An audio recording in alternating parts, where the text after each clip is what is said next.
Bạnនេះជាវីដេអូដែលបង្ហាញអំពីរបៀបតេស្ត mode error code របស់ម៉ាស៊ីនរបស់ Samsung 21 គីឡូប្រភេទ direct drive ចឹងរបៀបចុចcheck មើល error code វា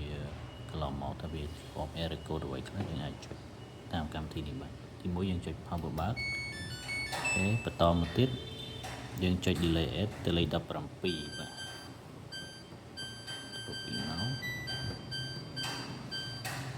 អូខេបន្តមកទៀតយើងចុច hold stand នេះឲ្យជាប់ឲ្យវាចេញអក្សរ AS ជាប់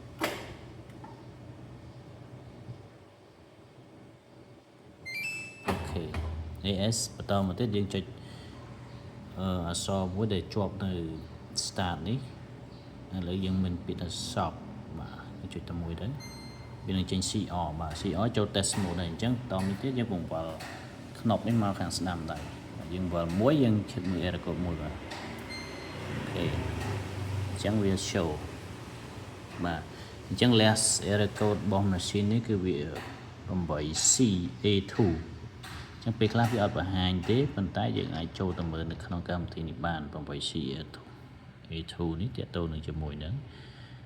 water level pressure sensor បាទអញ្ចឹងពេលខ្លះវាអត់ដល់កម្រិតមួយ error code ខូចទេប៉ុន្តែវាអត់ឲ្យដំណើរការពូតបានឬមួយក៏បោកទឹកចូលតាមទៅបានអញ្ចឹងបាទអញ្ចឹងនេះយើងត្រូវ check មើលឡើងវិញ last error code វាចុងក្រោយគឺអាហ្នឹងអញ្ចឹងយើងមើលបន្តទៀតយើងមកទៀតមកស្ដាំទៀតបាទអានេះ IC ម្ដងគឺវាទាក់ទងនឹង pressure ហ្នឹងហើយយើងអត់បាន connect វា test វា show error code វាបង្ហាញចឹងដូចគ្នាយ៉ាងហ្នឹង test មួយទៀតអូខេតែវានៅតែ 8CA2 នឹងវា remember ប៉ុណ្ណឹងទៅមួយទៀត IC ទៅមួយទៀតបាទមាន12ហ្នឹងឥឡូវវា remember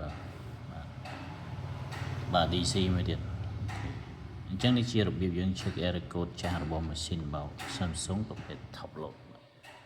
ពីលើ21 kg direct drive